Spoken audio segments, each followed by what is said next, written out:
नमस्कार, आप सभी का स्वागत है आज के इस टॉक शो में और मैं हूँ आपके साथ विष्णु पारितोष और आज हमारे साथ हमारे इस टॉक शो में हमारे गेस्ट हैं मशहूर राइटर और मन हो गया सॉन्ग तो आपने सुना होगा ही अरिजीत सिंह की आवाज में। लेकिन उस गाने के लेखक धीरज कुमार सर आज हमारे साथ हैं। इनसे बहुत सारी बातचीत होगी वाव को लेकर, साथ ही इनके इस लेखक के करियर को लेकर और भी तमाम इनके बारे में अगर बात की जाए तो यह लेखक के साथ-साथ सिंगर भी हैं और साथ ही स्क्रीन राइटर भी हैं। तो सर आपका बहुत-बहुत स्वागत है आज के इस टॉक शो में। स्वागत है आपका भी और धन्यवाद आपका जो आपने मुझे ये मौका दिया, आमंत्रित किया। आप बताइए कैसे हैं आप? सबसे पहले तो सर आप कैसे हैं और आजकल क्या चल रहा है? आजकल मंजोगिया के बाद से गाने ही चल रहे हैं, सिर्फ़ गाने, गाने, गाने ही चल रहे हैं। पहले ये था कि स्क्रीन राइटिंग भी थी और गाने भी थे, लिरिक्स भी थी, लेकिन क्या है कि जब से मंजोगिया चला है स्क्रिप्ट राइटिंग के लिए मुझे मुझे मेरी स्क्रिप्ट लिखने के लिए लोग फुर्सत नहीं दे रहे हैं। मेरे जो अपने खास होम प्रोडक्शन जैसे जो प्रोडक्शन हाउसेज़ हैं, मैं जो उनकी स्क्रिप्ट कर रहा था, वो सब चीज़ें डिले हो रही हैं बिकॉज़ ऑफ सॉन्ग्स। तो जी, ये हम लोग ब्लेसिंग्स है आप सभी की। जी, जी। सर हम लोग के बीच जो बातचीत है आपके इस लेखक के करियर को लेकर हम बात करेंगे, लेकिन उससे पहले जो आपका यह सॉन्ग ब्लॉकबस्टर हुआ है मंजू हो गया, तो मैं चाहूँगा कि 2 लाइन के साथ हम लोग इस अपने शो की शुरुआत करें। तो ये तो मुझे लगता है वो 2 लाइन अच्छा इस 2 लाइन के पीछे एक बात कहूँगा उसके बाद 2 लाइन शुरू करूँगा। बिल्कुल, बिल्कुल इसमें सर। जो मेरी फ़ेवरेट 2 लाइन है, वो कुछ और है और जो आप सबकी फ़ेवरेट 2 लाइन है, वो कुछ और है। आपके लिए है जोगिया जोगिया एक तू ही जोग है मेरा, दिल हो गया रोगिया और तू ही रोग है मेरा। और मेरी फ़ेवरेट जो 2 लाइन है, वो अंतरे में आती है जिसे मैंने ज़िद करके लड़ाई करके हमारे डायरेक्टर से, म्यूज़िक कंपोज़र से कि भाई वो पहले रख दो। तेरे बिना मैं, मेरे बिना तू, जचता नहीं, दिल पे जो नाम और कोई रचता नहीं। ये मेरी फ़ेवरेट 2 लाइन।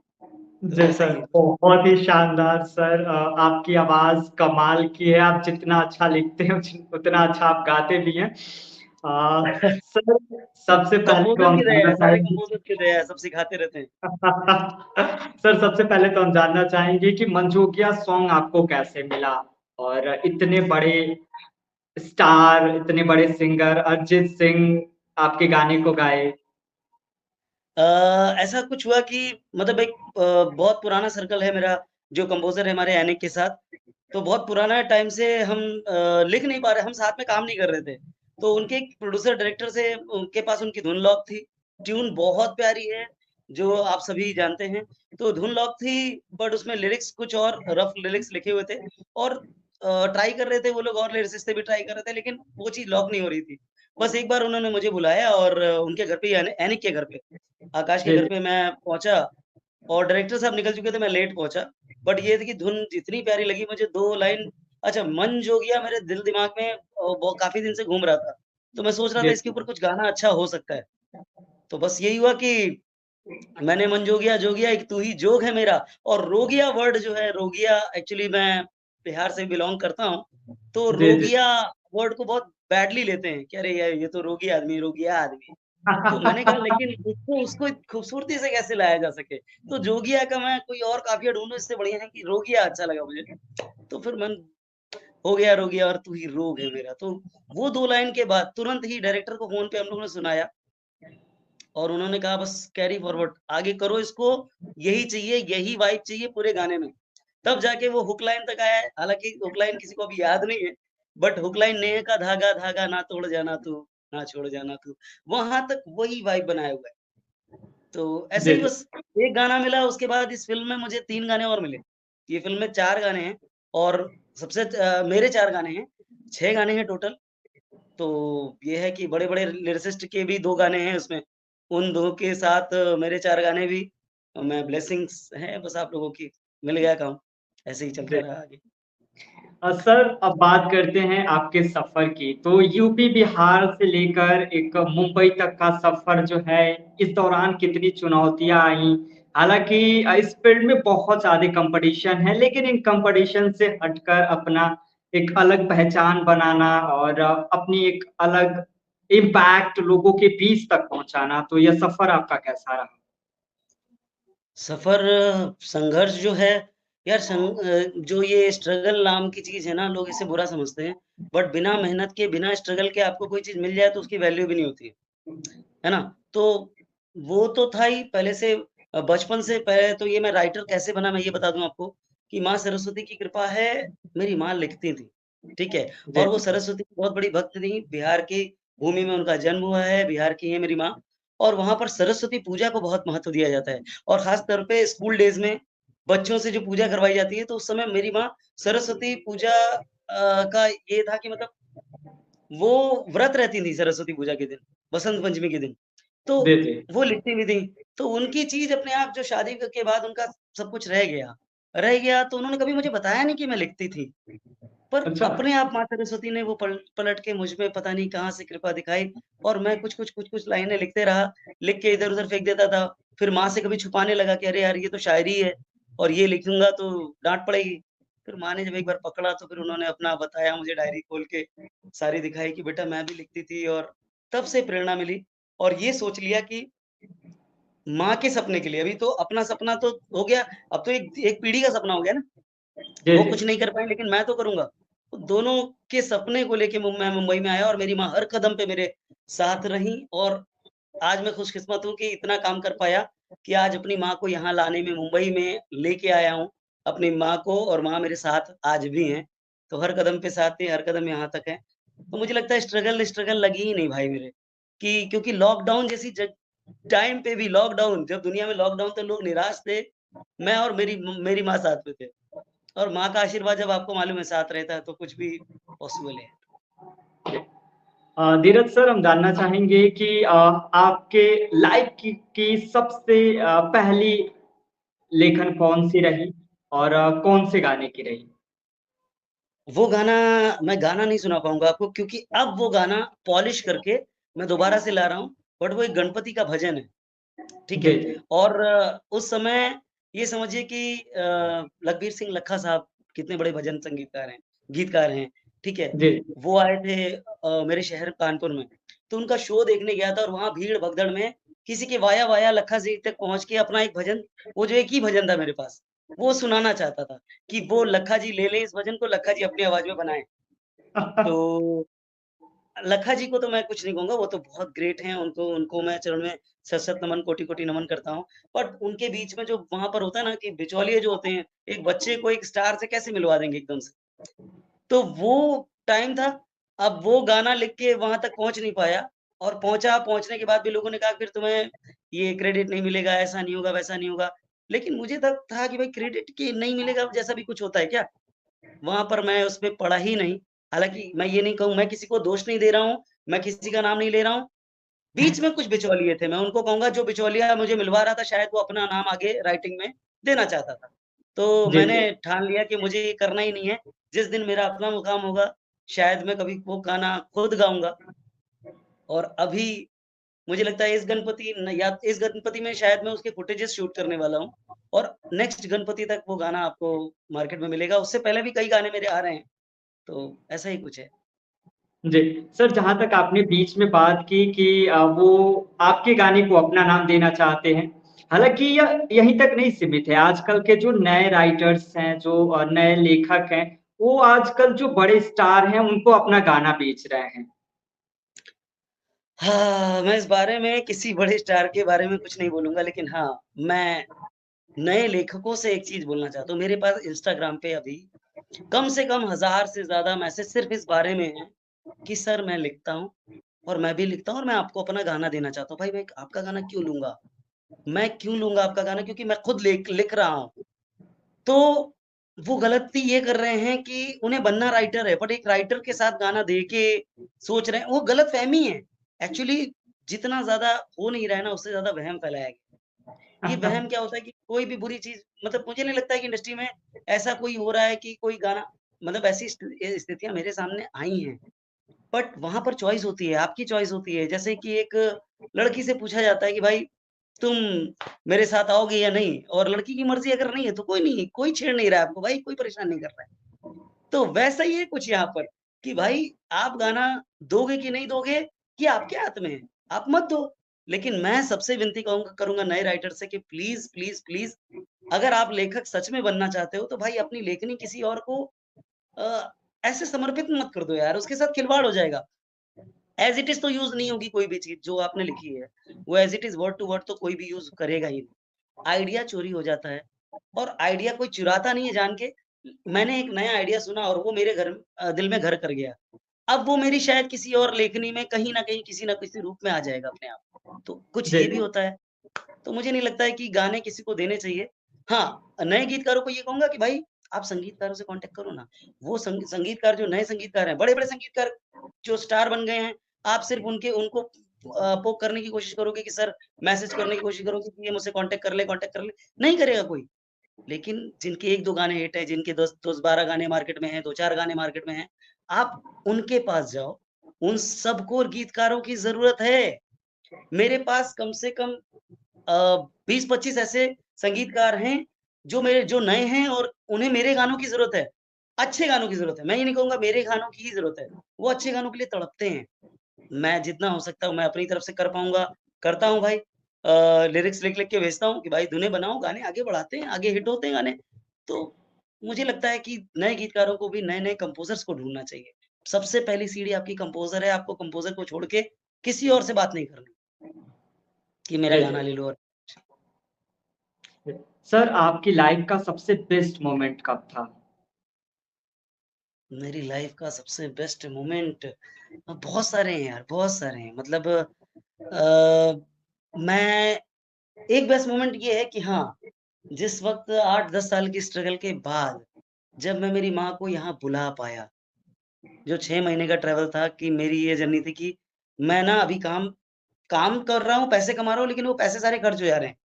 पैसे बचाओ, अपनी माँ को यहाँ लेके आओ। क्योंकि दूसरी तरफ मैं दूसरे लोगों को, दूसरे दोस्तों को देख रहा था, कई दोस्तों की मेरी माँ मैंने माँ के बारे में खबरें सुनी कि उनकी माँ नहीं रही, ऐसा हुआ, वैसा हुआ उनके साथ। तो मैं ना बहुत डरता था अंदर, ये कोरोना से पहले की बात है। जी, और जी। आप सोचिए अगर ये मैं नहीं कर पाता तो कोरोना में मेरी क्या हालत होती। ऐसे टाइम पे जब मैं मेरी माँ को पहली बार यहाँ ला पाया था, तो मुझे मालूम है कि मैं उनके साथ ही स्टेशन से आया, ठीक है? और जी, जी। मैं स्टेशन से आया हूँ और मैंने उनको बाहर खड़ा किया है। मैं अंदर कमरे के फ्लैट के अंदर गया हूँ और मैंने आरती की थाली वाली रेडी करी थी, उनके लिए फूल-वूल बिछा के प्रॉपर उनका स्वागत करके जो अंदर लेके आया। तो that was my best moment actually, मुझे लगता है। इससे इसके साथ-साथ मेरे गानों के जब रिलीज़ होते हैं, जैसे लोग पूछते त्योहार, कोई त्योहार, व्रत त्योहार पे मैं बिलीव करता हूँ, सब कुछ है। मैं भगवान पे बहुत बिलीव करता हूँ। लेकिन मेरे लिए त्योहार मेरा तब होता है एक्चुअली जब मेरी कोई चीज़ रिलीज़ हो रही होती है। तो वो भी एक बेस्ट मोमेंट होता है मेरा, जब आपकी कोई चीज़ रिलीज़ हो रही हो अच्छे प्लेटफ़ॉर्म पे। जी, जी। सर एक लेखक के लिए सबसे चुनौतीपूर्ण क्या चीज़ होता है इस गाने की इंडस्ट्री में? चुनौतियाँ तो यार बहुत सारी हैं। आप किस विषय में पूछना चाह रहे हो ये बताइए? स्ट्रगल के वक़्त सबसे चुनौतीपूर्ण क्या होता है?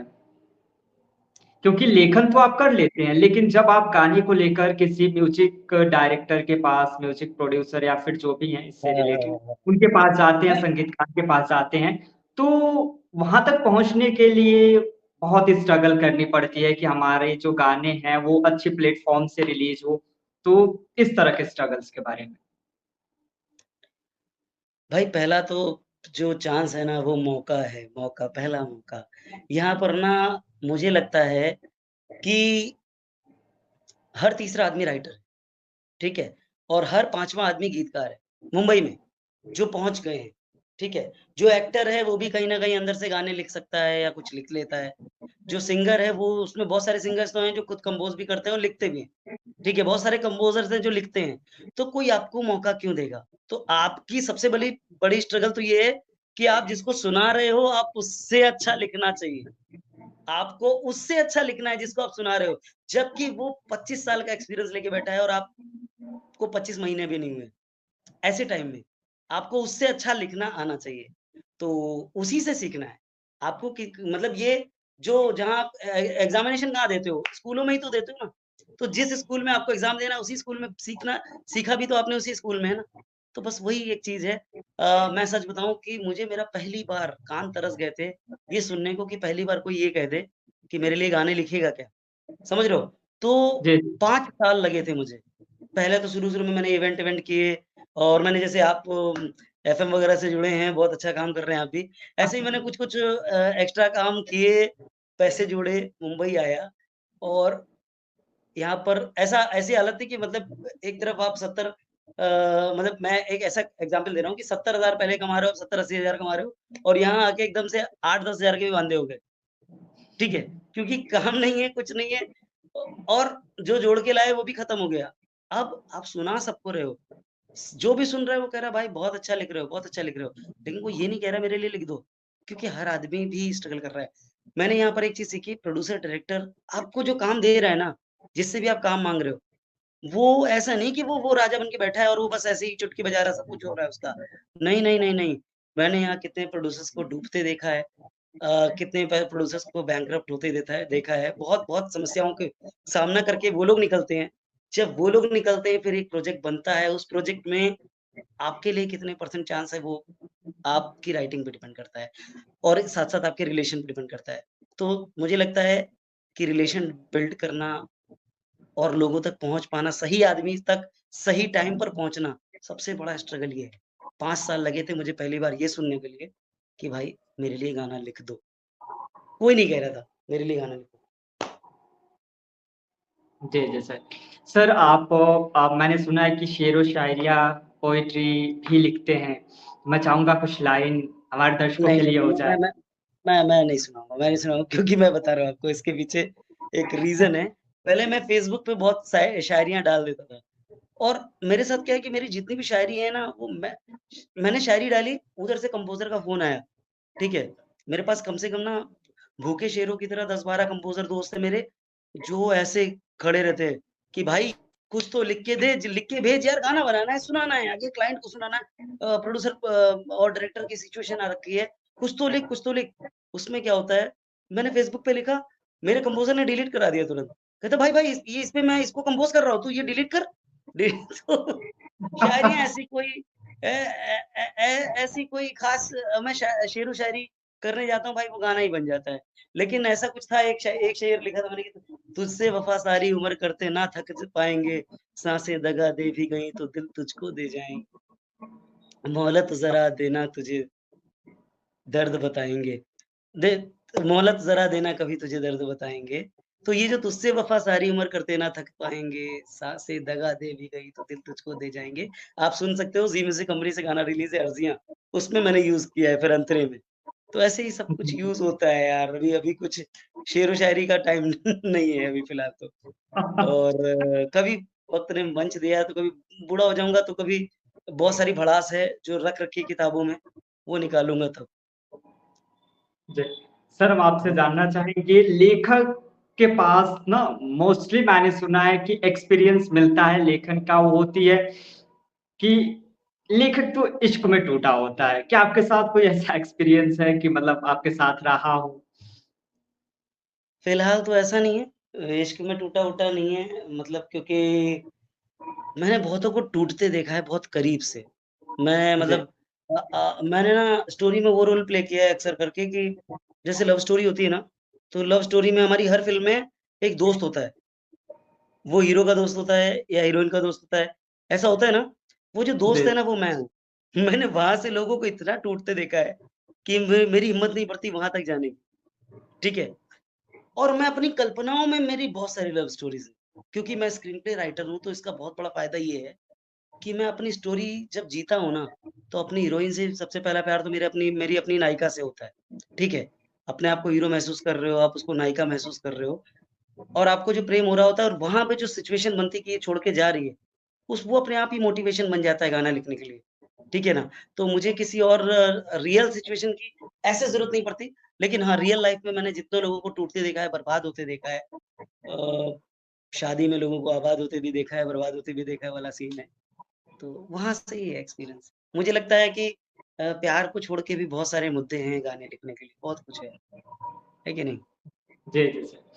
सर, इस इंडस्ट्री में सबसे अगर किसी चीज़ की अहम भूमिका होती है, तो है ईमानदारी और पारदर्शिता क्योंकि बहुत बार जी। ऐसा होता है कि आपके गाने रिकॉर्ड करा लिए जाते हैं, बाद में आपके लेखक का जो नाम होता है ना, उस टैग को नहीं दिया जाता है।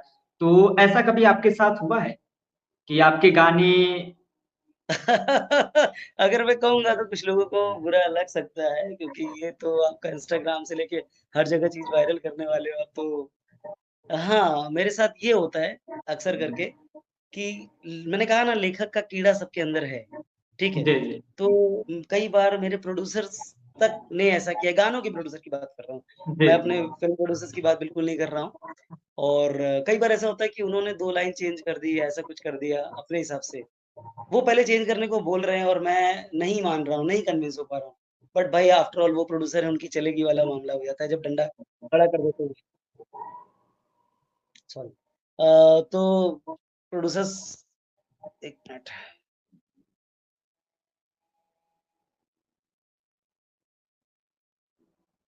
सॉरी। जी, हुँ, सॉरी फॉर डिस्टर्ब कॉल आ गई थी। तो कई बार ऐसा होता है कि जो प्रोड्यूसर्स होते हैं ना, उनका अपना खुद का जो कीड़ा होता है, वो निकालने के लिए वो अपना नाम भी साथ में जोड़ देते हैं। मतलब वो ये उनकी हिम्मत नहीं है कि मेरा नाम हटा दें, क्योंकि यहाँ जी, एक राइटर एसोसिएशन है जिसका नाम है स्क्रीन राइटर्स एसोसिएशन, उसका मैं मेंबर हूँ और जी, हर नए लिरिसिस्ट को, हर नए राइटर को मैं बोलूँगा कि सबसे पहले आप मेंबर ज़रूर बनिए और मेंबर बनने के बाद ही कोई गाना किसी को सुनाइए, ठीक है? मेंबर बन के अपने गाने रजिस्टर्ड करके सुनाइए। तो राइटर एसोसिएशन का मेंबर होने के नाते मैं पहले ठप्पा लगा के भेजता हूँ सामने, तो किसी की हिम्मत तो नहीं है कि ऐसा मेरा नाम हटा दे। लेकिन रिक्वेस्ट करके वो पूछते हैं मुझसे कि धीरज भाई मुझे भी अपना नाम डालना है इसमें। मेरा अपना भी कुछ है ऐसा-वैसा या 2 लाइन मैंने चेंज करी है, मैंने भी तो लिखा है इसमें। वो हालाँकि मेरा फिर आईपीआरएस में रॉयल्टी में नुकसान हो जाता है बड़ा, क्योंकि वो तो ल लिखते तो वो 2 लाइन है और वहाँ पर रॉयल्टी शेयर 50% की करनी पड़ती है उनसे। तो जी, कई बार ऐसा हो जाता है। हाँ, शुरुआत में कोशिश की गई है, शुरुआत में कोशिश हुई है। मेरा नाम ज पूछा गया है मुझसे। मैंने कहा ना कि हर आदमी पूछता है आपसे। आप देने के इच्छुक हो तो दो, नहीं देने के इच्छुक हो तो ऐसा धोखा नहीं हुआ कि आपका नाम गायब करके नाम दे दिया अपना। ऐसा नहीं हुआ, ऐसा होता भी नहीं। कोई नहीं कर सकता। मुझे लगता है नए बच्चों के साथ हो सकता है, लेकिन अगर आप समझदारी से या जो मैं बोल रहा हूँ जैसे ऐसी बातें को अगर आप मेरी तरफ कई ऐसे बड़े जो मतलब आपके सीनियर्स हैं, वो आपको समझाते हैं इस मामले में। अगर आप उनकी सुनोगे तो शायद बचोगे इससे। जी, सर। सर, आजकल जब आपसे मेरी बात हुई थी, तो आपने बताया था कि आजकल 100 गाने आ रहे हैं, तो 2-3 गाने आप खुद के लिए भी रख रहे हैं, खुद की आवाज़ के लिए। तो मैं चाहूँगा कि हाँ। आप अपना खुद का कोई एक अगर गाना हमारे दर्शकों के लिए सुना पाएँ। मैं बहुत वायरल ट्रेंडिंग सा एक सॉन्ग है वो सुनाता हूँ। मिक्का पाजी जी, जी। ने वो गाना गाया है और उसका जी, बैकिंग मैंने गाया, ठीक है? और मैं खुशकिस्मत हूँ कि कम से कम शूटिंग वाला जो वर्ज़न था वो मैंने गाया था, जिस पे गाना शूट हुआ है। जी, जी। तो अंदर से एक इच्छा थी कि शायद वो गाना मैं लेकिन हाँ, पहले मैं एक एक है ना अनाउंसमेंट कहिए या एक अपडेट दे देना चाहता हूँ आपको कि जी, वैसा जी। जो गाना मैं अभी आपको सुनाने जा रहा हूँ, इसी फनी ज़ोन का एक गाना जो है, जो मेरा अपकमिंग गाना मेरे दोस्त भास्कर अवस्थी जी ने प्रोड्यूस किया है वो गाना और समीर कांत जी डायरेक्टर हैं और हमारे रितु ज़ैद कंपोज़र हैं, उनके साथ मैंने गाना किया है जो अपकमिंग है, बहुत जल्दी आने वाला है। 1 महीने या जी, जी। डेढ़ महीने के अंदर आपको वो गाना प्लेटफ़ॉर्म पे मिलेगा और वो वायरल कंटेंट है, लेकिन उसका फ्लेवर मैं आपको दूसरे गाने में दे देता हूँ पहले ही। जो मिक्का पाजी ने जी, गाया है, वो गाना है बैचलर रह जाएगा, ठीक है? वो बहुत जी, ट्रेंडिंग जी। वाली बात है, जैसे कि आपने ट्रेंडिंग पे आपकी बहुत चर्चा हुई, उसके उ तो ट्रेंडिंग वर्ड्स में कुछ है कि अरे जिसके खातिर तूने अपना दिल खाली रखा हैप्पी वाली डीपी उसकी सीने से चिपका कर लेता रोमांस तू उसकी इंस्टा रील से पर वो सामने होती तो रहता हक्का बक्का हो तेरी उम्र का बच्चा बाप हो गया हो तूने बस प्यार किया क्या पाप हो गया बंदी भी सेट है पर ना बोलेगी तुझसे हो तू तो ना आशिकों की नोज कटवा और जाके बोल दे और कितनी फुटेज खाएगा, वरना वनडे तू बैचलर रह जाएगा। अब तो बोल दे हम कितना वेट कराएगा, वरना एक दिन बैचलर रह जाएगा। तो क्या बात है सर। तो आपको ये विनती है आपकी कि भाई इससे जो है सब सही टाइम पे बोल दो। कब पता नहीं, काल करे सो आज कर, आज करे सो अब, पल पल में प्रलय होएगी बहुरी करेगा, तो वो प्रलय का भी आजकल, प्रलय कभी भी हो सकती है भाई। जाओ प्रपोज करो, बोल दो बैचलर रह जाओगे वरना। तो वैसा कुछ है। जी सर। सर आप यूपी बिहार से आपका ताल्लुक है, तो मैं चाहूँगा कि भोजपुरी इंडस्ट्री के बारे में आपकी क्या राय है? भोजपुरी इंडस्ट्री के बारे में राय बनाने के काबिल तो मैं नहीं हूँ। लेकिन ये ज़रूर है कि हाँ, मैं चाहता हूँ भोजपुरी को एक बड़े आयाम पे देखने का, जैसे कि कन्नड़ इंडस्ट्री ने किया है अभी। जैसे तेलुगु, तमिल तो बहुत टाइम से चल रहे हैं वो लोग। तो ऐसा मैं चाहता हूँ कि भोजपुरी इंडस्ट्री को भी एक आयाम मिले, जो कि अभी कोशिश बहुत लोग कर रहे हैं, बहुत नए-नए लोग आए हैं, जो मुझसे भी बहुत लोग जुड़े हुए हैं। बट कुछ एक तरीका है जो जो अगर मैं संगीत में हूँ, तो मैं अगर संगीत की बात करूँ तो हाँ, भोजपुरी गानों ने यहाँ थोड़ा माहौल बिगाड़ रखा है। जिसको सुन के लोग, मैं तो प्राउडली कहता हूँ कि मैं बिहारी हूँ भाई। मैं बिहार में पैदा होने गया था। मतलब मैं नानी का घर मेरे बिहार में है और मैं बिहार में पैदा होने के लिए बिहार गया था। फिर पैदा होके मैं यूपी आया था। तो फिर भी मैं आज सोल से एक तरह से बिहारी ही हूँ यार, ठीक है? लेकिन लोग बिहारी कहने में अपने आप को शर्म महसूस करते हैं, जिसकी वजह, एक जो सबसे बड़ी वजह है, वो मुझे लगता है सबसे बड़ी नहीं, सिर्फ़ एक वजह है, वो हमारी भोजपुरी के गानों में जो अश्लीलता का लेवल हद पार है। ऐसा नहीं है, आइटम सॉन्ग मैं भी लिखता हूँ यार, बहुत लोग मुझसे, प्रोड्यूसर्स की डिमांड होती है और लिखता हूँ आइटम सॉन्ग, लेकिन उतना नहीं जितना खुल के भोजपुरी इंडस्ट्री में सब कुछ आप बयान करते हो अपने लिरिक्स में, अपने शब्दों में, वो बहुत दुखमय होता है, वो बहुत ज़्यादा हर्ट होता है। उससे बच के आप देखिए ना, मिथिला नगरिया जो सॉन्ग है, कि हैं जी। चारों दुल्हा में बड़का एक रसिया, ऐसा कुछ करके एक लाइन है, बहुत बहुत बहुत अंदर है वो गाना, मैंने बहुत बार सुना है, एग्जैक्टली नहीं गा पाऊंगा। तो वैसे गाने आने चाहिए, है ना? शारदा सिन्हा जैसे, जैसे छठ पूजा के गीत हैं। मैं बिहार को देखता हूँ छठ पूजा के गीत से, ठीक है? बिहार देखने का जब मन हो ना, आप सिर्फ छठ के गीत की कैसेट लगा के, या मतलब अभी तो पूरा प्ले स्टोर है यूट्यूब पे, आप लगा के छोड़ दो, छठी मैया देवलिन बात जीर फिर छठ का जीरवा। त्योहार आता है तो अपने आप माहौल पूरा चेंज हो जाता है। तो इस बार हुँ। छठ मनाने की क्या प्लानिंग है? बिहार आ रहे हैं? हाँ, छठ मतलब मेरा बिहार, मेरा यूपी सब ना मेरे पास है।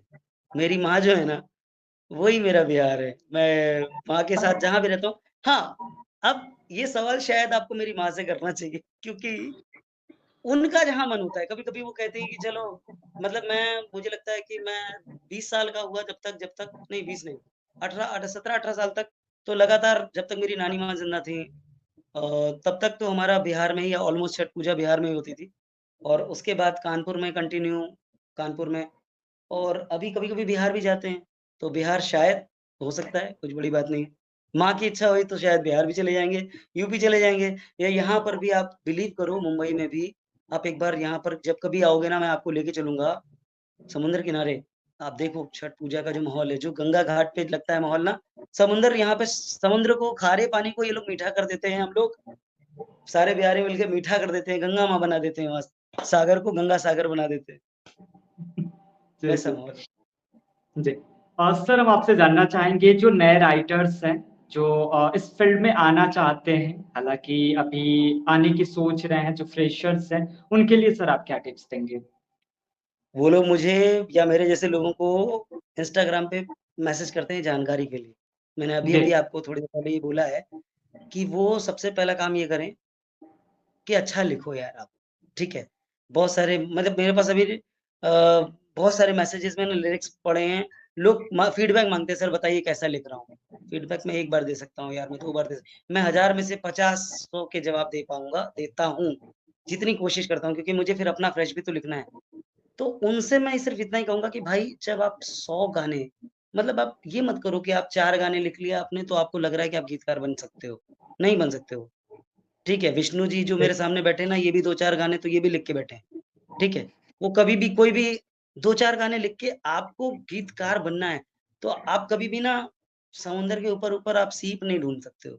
सीप ढूँढने के लिए समुद्र की गहराई में जाना पड़ेगा। तो आपको जब लगे कि पहले तो ये खुद से तय करें कि आप पूरी उम्र देने के लिए तैयार हैं क्या? आप तैयार हैं पूरी उम्र स्ट्रगल करने के लिए, ना सुनने के लिए, चेंजेस करने के लिए, हर तरह से बहुत सारा स्ट्रगल है यार, मतलब मैं एक चीज़ बयाँ नहीं कर सकता, लेकिन हाँ, आप अगर तैयार हैं, रगड़ने के लिए, मैं कहूँगा सिंपल सी बात है, जूते घिसने के लिए, रगड़ने के लिए तैयार हैं, तो मोस्ट वेलकम है। तभी आइए, और तब जब आइए, तो सबसे पहली कॉल आप संगीतकार को कीजिए। आप किसी म्यूज़िक डायरेक्टर को बोलो, क्योंकि म्यूज़िक डायरेक्टर के पास चांसेस खत्म हो गई कि वो आपके गाने चुराएगा, नहीं चुराएगा। वो मीटर बताएगा, वो आपको गाइड करेगा। अगर आप 70-80% पे भी है ना, मैं कहता हूँ 60 या 50% पे भी है ना, आपका गाना लिखा हुआ, कमज़ोर भी है और 50% है, तो एक नया से नया संगीतकार, मैं तो संगीतकारों को और हमारे डायरेक्टर्स को, ये दोनों ही डायरेक्टर होते हैं, म्यूज़िक डायरेक्टर और डायरेक्टर, ये दोनों को जी, बहुत हैट्स ऑफ करता हूँ, क्योंकि ये दोनों ही ना अपने आप में पूरा-पूरा यूनिवर्स होते हैं। तो एक संगीतकार आप इससे बड़ा कोई टीचर नहीं है। जैसे मैं बोल रहा हूँ ना कि अभी मैं गा लेता हूँ या आपको आवाज़ थोड़ी अच्छी लग रही होगी, उसकी देन यही है कि असलम केई जी हैं हमारे म्यूज़िक डायरेक्टर, संजीव दर्शन है। संजीव दर्शन जी को मैं कोटि-कोटि नमन करता हूँ। उन्होंने ना मुझे बैकिंग वोकल्स में अपने साथ गवाया है एक गाने में, एक आइटम सॉन्ग में मैंने उनके साथ गाना गाया है, संजीव जी, दर्शन जी। जी के साथ, क्योंकि अपकमिंग आने वाला है गाना। तो संगीतकार से सीखने को बहुत कुछ मिलता है, बहुत कुछ मिलता है।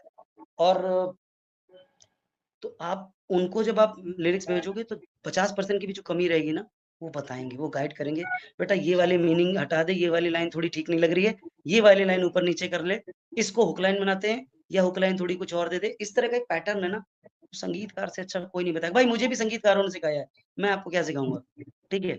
तो काम कर के सीखना इसे कहते हैं कि आप संगीतकार को भेज दो सीधा, क्योंकि भाई आपको आपके पास लिरिक्स राइटिंग का ना कोई ट्यूशन नहीं है। हाँ, ये ज़रूर मैं कहूँगा कि मैं बातचीत का एक नया चैनल खोलने वाला हूँ, कोशिश कर रहा हूँ। अगर टाइम मिला मुझे, मैं कोशिश कर रहा हूँ।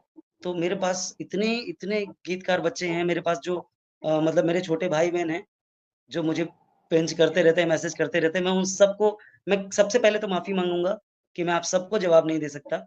लेकिन मैं ये कहूँगा कि हाँ, मैं सबको जवाब देने के लिए कुछ ऐसा चैनल क्रिएट करूँगा जिसमें मैं सबको जवाब दे सकूँ। होगा, धीरे-धीरे सब होगा। तो बस यही है कि आप संगीतकार को सबसे पहले पकड़ो। एक ही सीढ़ी है, पहली सीढ़ी है, और वही सीढ़ी आपके साथ जब आपको आईफ़ा और फ़िल्मफ़ेयर भी मिल रहा होगा ना, तो वो संगीतकार ही आपके साथ खड़ा होगा उस स्टेज पर। तो वहाँ तक ज़ीरो से लेके हीरो तक संगीतकार है आपके लिए। गीतकारों को तो मैं ये कहूँगा। क्या बात है सर। सर बहुत-बहुत धन्यवाद आपका हमारे इस टॉक शो से जुड़ने के लिए और आपने हमें बहुत समय दिया हमारे आपका। टॉक शो के लिए टाइम दिया, इसके लिए बहुत-बहुत शुक्रिया सर आपका। मैं आपके लिए बोलना चाहूँगा कि आप जो कर रहे हो बहुत अच्छा काम कर रहे हो। जी। ठीक है, मैंने बहुत सारे इंटरव्यू देखे हैं, और आप जो अभी कर रहे हो ना, आप ये नहीं हो, आप पता नहीं कुछ अलग है आपके अंदर, मैं कुछ अलग ही स्पार्क देखता हूँ, और आपको यहाँ तक मैं आपकी ऑडियंस से ये बोलना चाहूँगा, जो लोग आपको सब्सक्राइब कर रहे हैं, जो लोग आपके फॉलो कर रहे हैं, और जो लोग अभी वीडियो देख रहे हैं वो भी फॉलो करेंगे। सबको बोलना चाहूँगा कि भाई ये विष्णु जो ये है ना, ये छोटे पैकेज में बड़ा बम है। ये जिस दिन फूटेगा ना, ये बड़ा धमाका करेगा। तो खुश रहिए बहुत, और सबको प्रणाम, सबको धन्यवाद, आप इतना सुनने के लिए, आखिर तक जुड़े रहने के लिए। जी, जी। बहुत-बहुत धन्यवाद सर आपका और हर हर आप सबकी महादेव ब्लेसिंग्स और हैं जय जगन्नाथ, जिस वजह से भगवान की कृपा से सब हमारा भी काम चल रहा है और thank you so much sir हमारे इस टॉक शो से जुड़े और आपकी आने वाली अपकमिंग फ़िल्म्स के लिए आपको बहुत-बहुत शुभकामनाएँ। बहुत-बहुत धन्यवाद।